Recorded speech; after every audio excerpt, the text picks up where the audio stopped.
Song written by Yogananda about the chakras and divine consciousness. Let's see. Okay.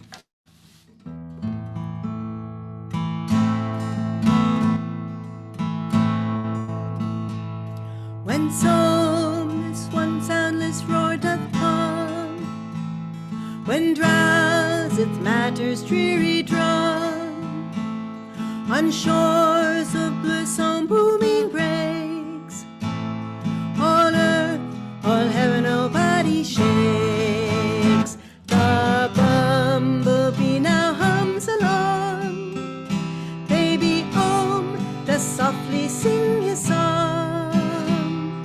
From Krishna's flute the call is sweet, 'tis time the watery God to meet. Cords bound to flesh are broken off, vibrations burst and meteors fall, on shores of bliss on booming breaks, all earth, all heaven, all body shake. Excuse me. The hustling heart, the boasting breath, no more shall cause a yogi's death. The God of fire with fervor sings, Om, Om, his joyous harp now rings. On a God with power sounds, the wondrous bells the soul resounds. Oh, nature lies in darkness soft, the star divine is seen aloft, subconscious dreams have gone to bed, 'tis then that one doth hear Om's tread. Oh, upward climb the living tree, hark to the cosmic symphony, from Om, the soundless roar from Om, the call for light or dark to roam, from Om, the music of the spheres, from Om, the mist of nature's tears, all things of earth and heaven declare, Om, Om, resounding everywhere, all things of heaven and earth declare, Om, Om, resounding everywhere.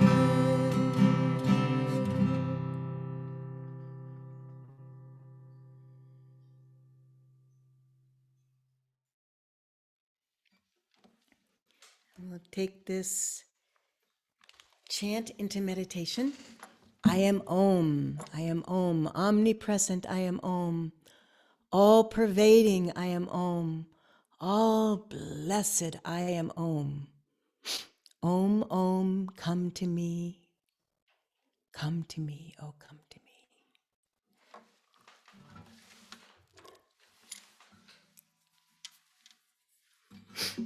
Now sit up straight and chant this in a deep meditative state, and feel with every utterance of every word that truth is true. I am Om, all pervading Om. My body, mind, and soul are filled with Om.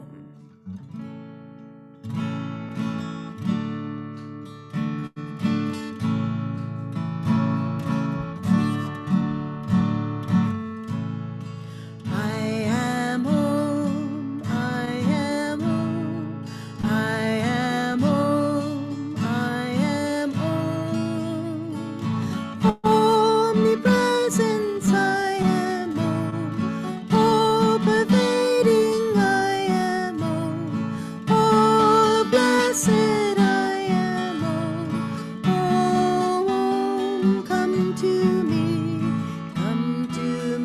oh, come to me. Oh, Om, come to me, oh, come to me. I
Take a deep breath in.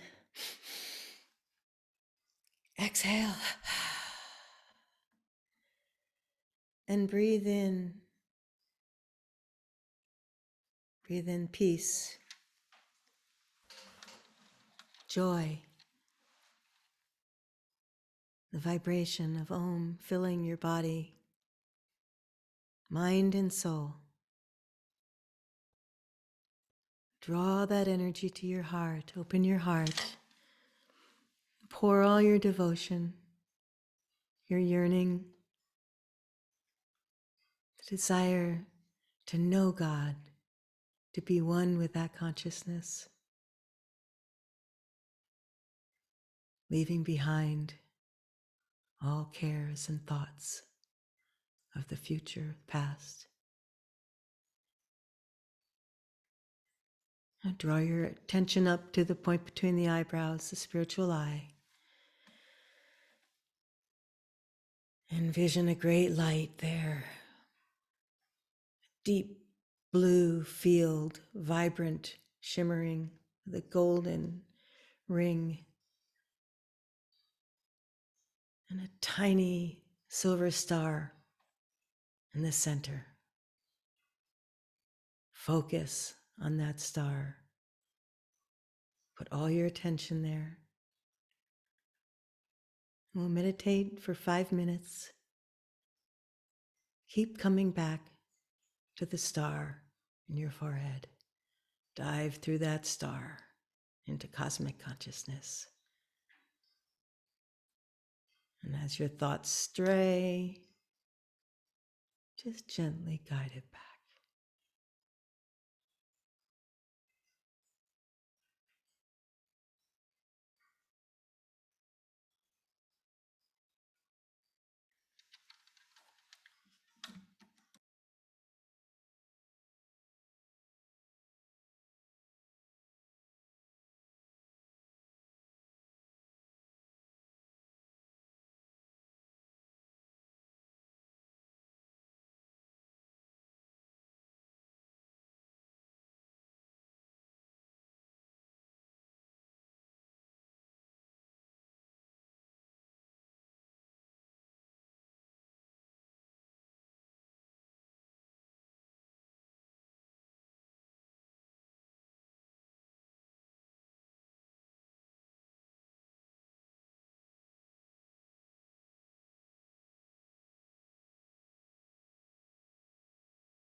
Remaining in a meditative state,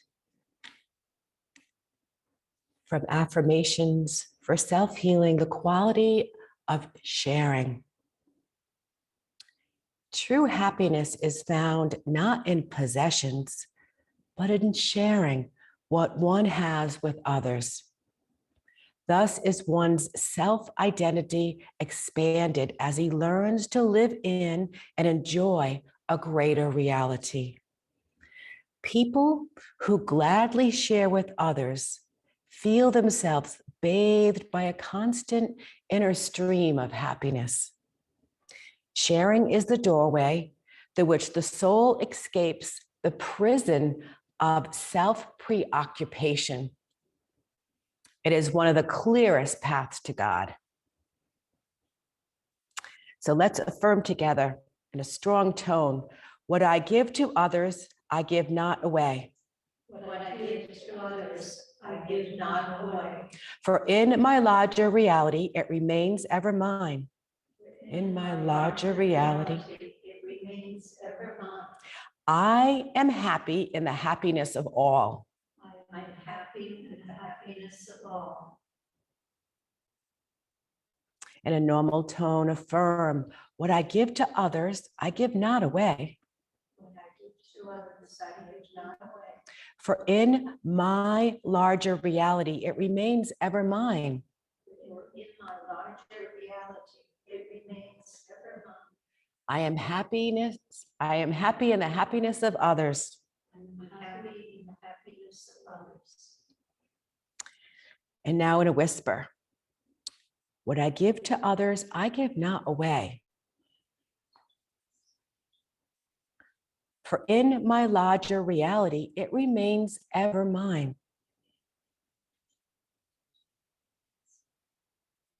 I am happy in the happiness of all. And drawing it in, affirming silently, what I give to others, I give not away. For in my larger reality, it remains ever mine. I am happy in the happiness of all. Drawing that energy up to the spiritual eye, affirm what I give to others, I give not away.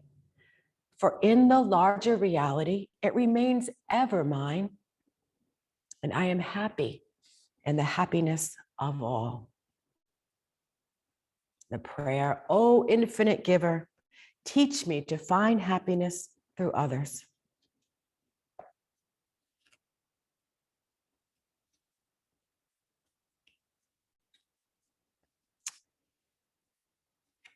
And from Rays of the One Light,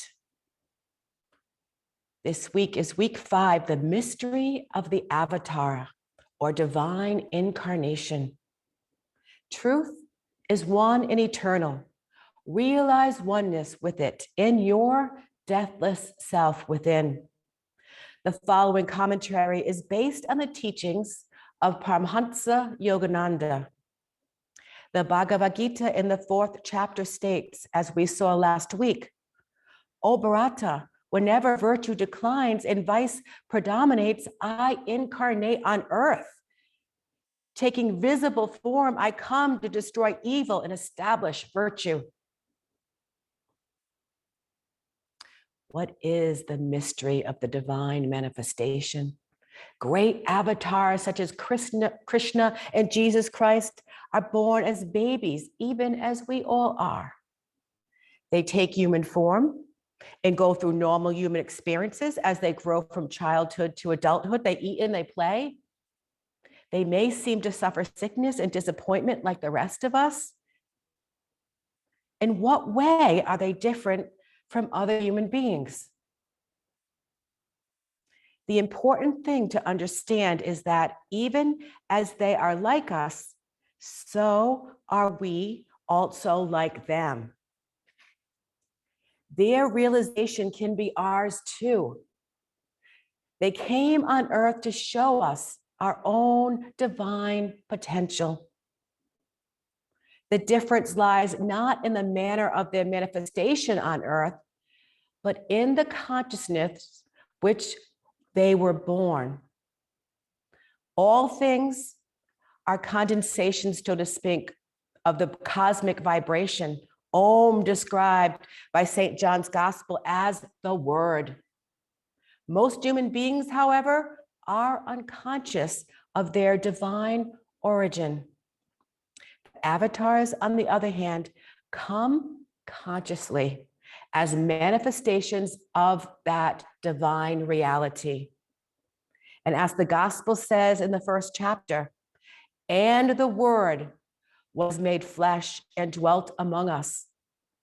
And we beheld his glory, the glory as all the only begotten of the Father, full of grace and truth. Thus, through Holy Scripture, God has spoken to mankind. Oh, oh, oh.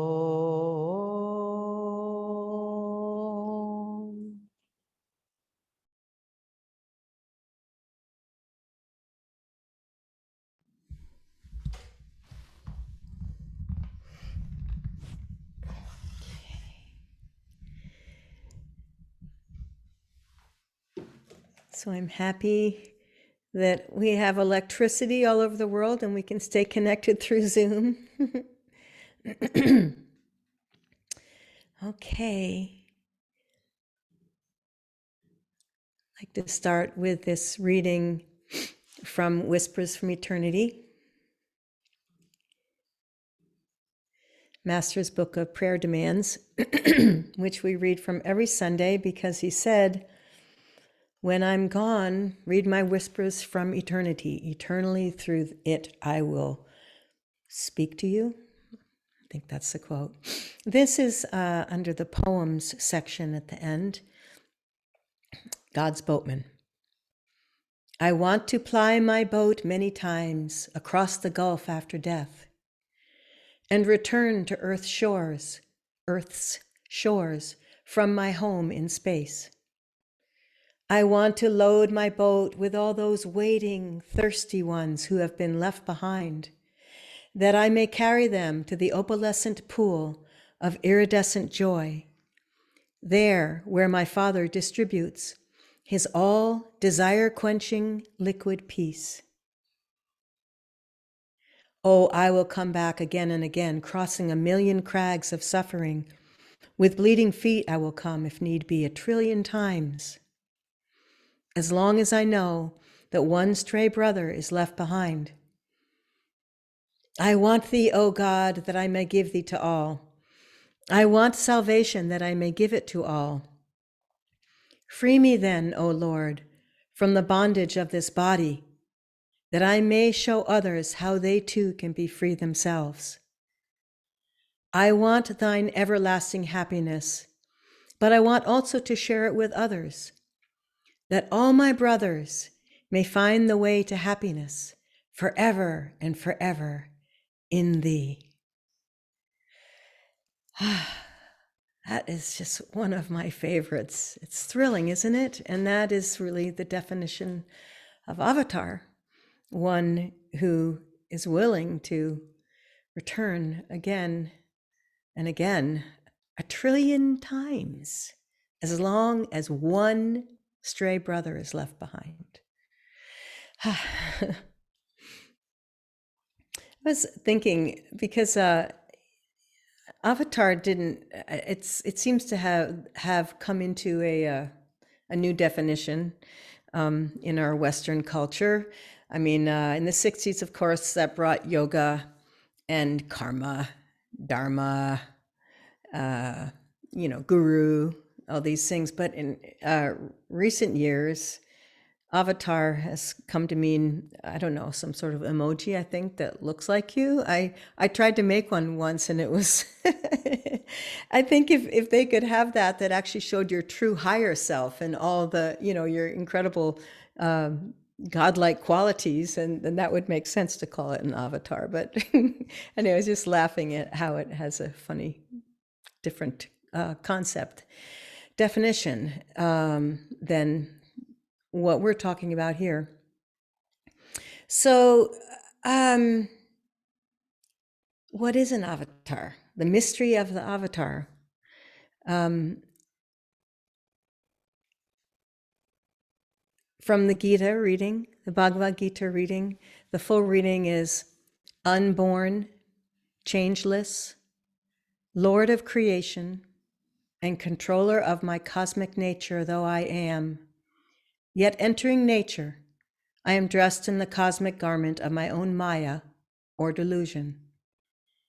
O Bharata, whenever virtue declines and vice predominates, I incarnate on earth. Taking visible form, I come to destroy evil and reestablish virtue. So an avatar comes back down to show us the way, to be a guiding light, to be an example. Not to show us how great they are, but to be a light of inspiration, a guide, a lighthouse, you might say. And again, in the Festival of Light, many times as that light descended, drawn to earth by aspiring love. So it's our yearning for truth and understanding, and God hears us and sends his great ones. So we are so blessed to have this amazing lineup of avatars here. I just redid my altar. I don't know if you can see it very well. And unfortunately, my statue of Jesus hasn't arrived yet, but I had fun creating that last night. But look at them. We have Jesus, and we have Babaji and Lahiri and Yukteswar and Master Yogananda, all of these avatars who are on our team. They're rooting for us. They're showing us the way. And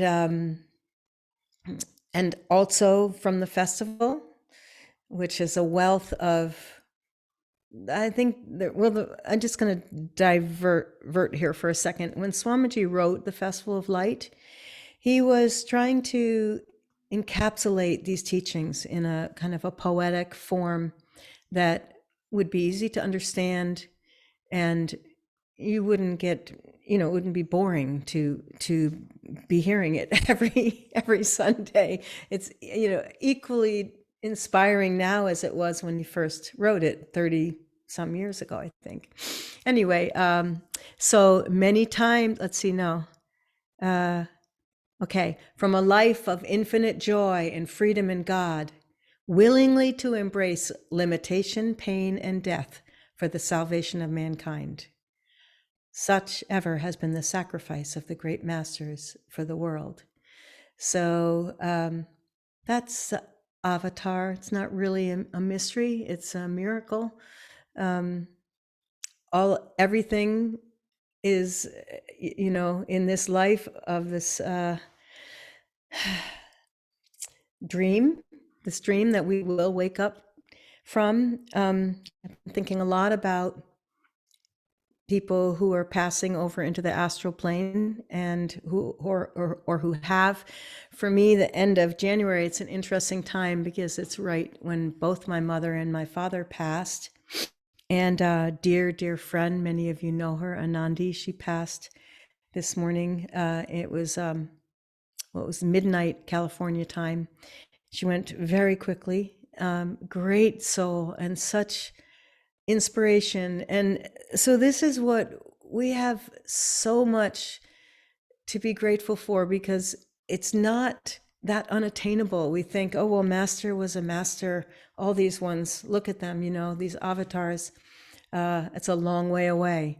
But, you look at our guru bhais, our friends, and the people that, I've known Anandi for 40 some years, and she's just a great soul. She's a saint. And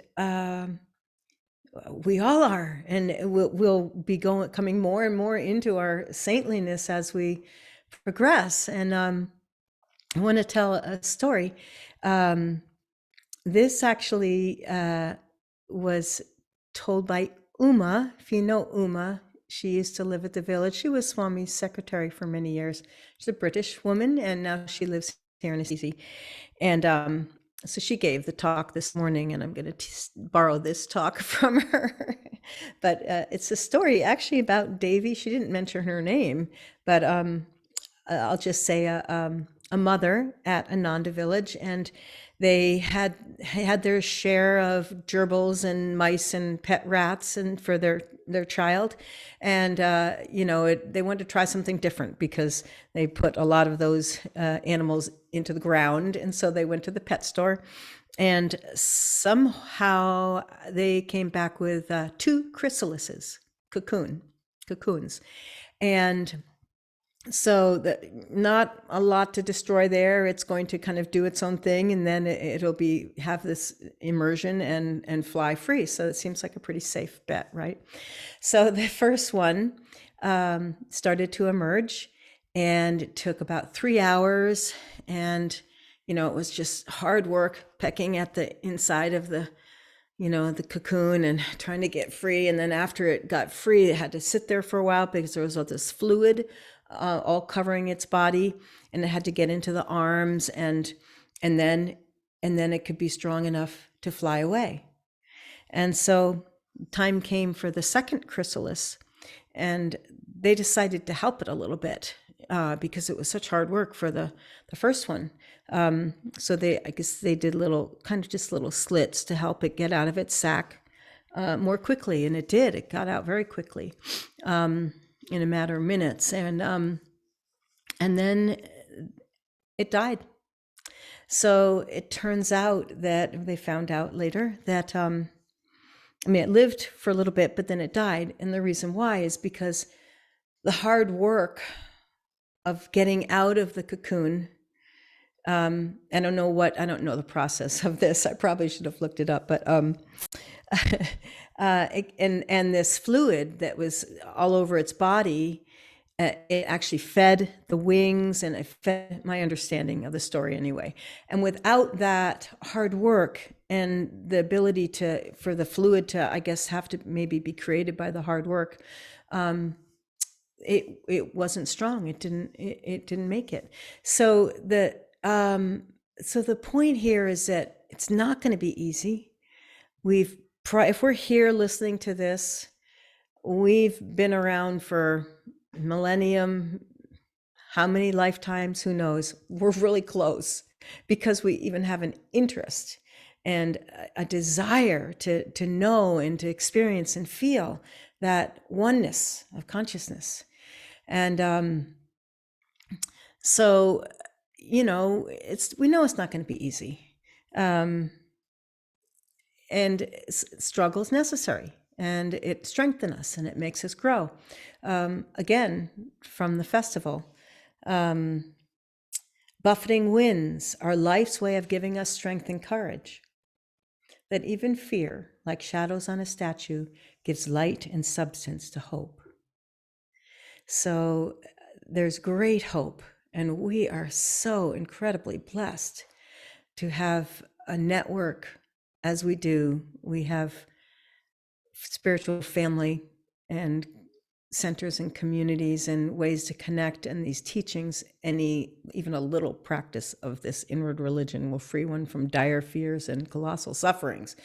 It's just astounding when you think about how much we have, the resources that we have. So we just have to be there for each other, be kind, be thoughtful. It's a quote from the Bible. I think Jesus, or maybe it's one of the commandments. Love thy neighbor as thyself. Love thy neighbor.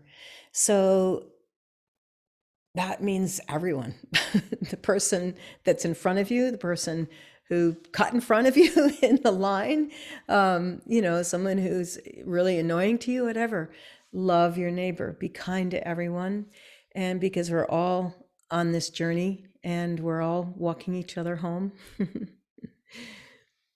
There's a story I just wanted to say about Albert Einstein, who's a scientist, obviously, one of the greatest. The true value of a human being is determined primarily by the measure and the sense in which he has attained liberation from the senses. Now, this was a wise scientist. I've heard many other quotes that show he was definitely in tune with a higher consciousness, but to be able to say that, because in science today, the premise is that the brain produces consciousness. But if you come from that point, then you're never going to be able to understand the mystery of the consciousness of an avatar. So we have to get glimpses of that in meditation, in deep meditation, where we or chanting, singing, being in nature, whatever it is that helps you attune to that oneness that we all are a part of. So I would like to, I guess we take the offering. I don't know how that's happening. Actually, I'll say one more thing. So the idea that avatars came down, Master, Swamiji, all of the great saints came down to be examples for us, and we're so blessed to have them. And I just wanted to say that I feel that personally for me, my center point, the pole star of my life, is trying to tune myself with that consciousness through Swamiji, because I knew him and I experienced him and his vibration, and I feel that he channels Master. That's how I connect with Master, and then Sri Yukteswar and on to Lahiri, Babaji, Jesus, all the great ones, because I am able to connect with the vibration and the consciousness somewhat with Swami Kriyananda, mostly through his music. That's been my great blessing. And so I just want to say that when I'm trying to tune myself to a piece of music, for instance, or this would apply to anything. But this is an example. I choose a version that I like, and I play it over and over again and meditate with it, sing it over and over again, trying to copy every note and every nuance until it lives inside me. And it's easily expressed. So it's coming from a place inside my heart and my soul where I'm not thinking about it. And at that, when it's that much inside me, I own it. I breathe it, I live it, I feel it, I experience it on every level. And I feel like that's how the music has the power to change you, because it's happening inside you magically. Again, the mystery. So whatever examples we see in Swamiji, Master, Babaji, Jesus, whomever, we choose that trait, choose that quality that we want, and observe it and meditate it and live it, read it, breathe it for a period of time till you feel like you are embodying it. And that's how we become attuned to the things that we're aspiring to. And we can be pure channels. And we all will be that. We will become saints one day. So I'm going to sing a song, but Kelly, do you say a prayer first for the offertory? Please take what you would like to give and place it in your right hand and repeat after me. Divine Mother, Divine Mother, we offer to thee the fruits of our labors. we offer to thee the fruits of our labor. Bless this offering, Bless this offering, that it serve as a channel of thy light that it serve as a channel of thy light to truth-seeking souls everywhere. to truth-seeking souls everywhere. Om. Om. Peace. Peace. Amen. Amen.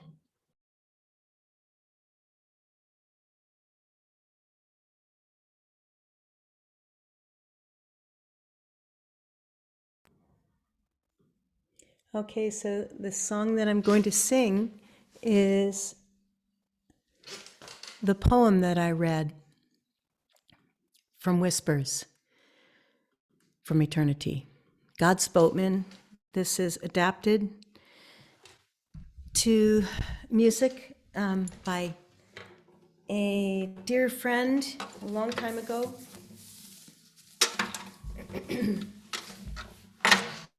Oops, making a lot of noise here. Okay.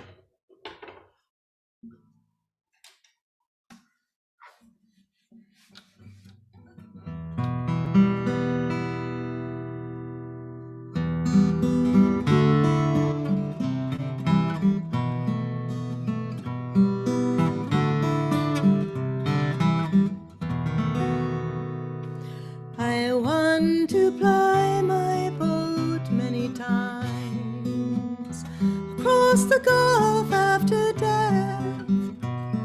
I want to load my boat with those waiting thirsty ones who are left behind, and carry them by opal pools, viridescent joy to my Father.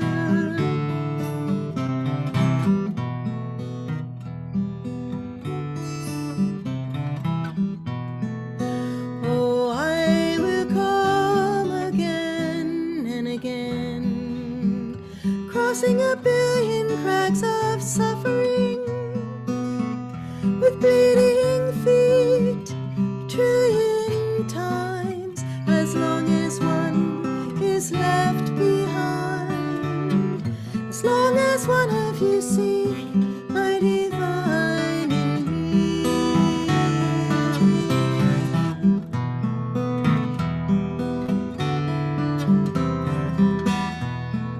I want thee, oh my God, that I may give thee to all. I want salvation, Lord, that I may give it to all, that I may show others how to free